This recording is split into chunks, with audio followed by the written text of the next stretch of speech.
वनवासी कल्याण आश्रम ठाणे महानगर यांच्या वतीने महिला दिनानिमित्त विशेष कार्यक्रमाचं आयोजन करण्यात आलं आहे। हा कार्यक्रम नौपाडा ठाणे येथील वृंदावन मंगल कार्यालय मिनी बँक्वेट हॉल येथे उत्साहात पार पडला।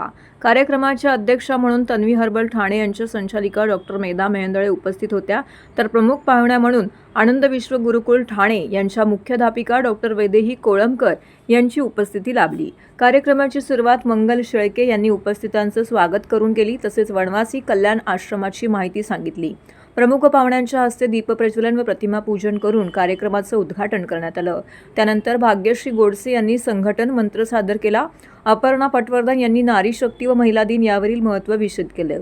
वनवासी कल्याण आश्रमाच्या महिला कार्यकर्त्या ज्योतिका चितळे, कविता भानुशाली, मिताली देशपांडे, भारती राणे, अमृता हडकर, रत्नमाला डहाके यांनी उपस्थितांसाठी वनवासी कल्याण आश्रमाची महती पथनाट्यातून प्रभावीपणे सादर केली। यावर्षी 75 वर्ष पूर्ण करणाऱ्या वनवासी कल्याण आश्रमाच्या ज्येष्ठ नारी शक्तीचा विशेष सत्कार करण्यात आला। श्रीमती आशाताई कुलकर्णी, श्रीमती जयश्री अंबिकर, श्रीमती रत्नमाला डहाके, अरुंधती लिमये, वृषाली नानिवडेकर, श्रोतिका चितळे, ज्योतिका चितळे, सदाशिव अंबिकर, प्रकाश कुलकर्णी, ज्येष्ठ कार्यकर्त्यांचा मान्यवरांच्या हस्ते सत्कार करण्यात आला। 75 पूर्ण केलेल्या कार्यकर्त्यांचं औक्षण 8 महिलांच्या कार्यकर्त्यांच्या हस्ते करण्यात आले। शाल श्रीफळ देऊन सगळ्यांचा सत्कार करण्यात आला।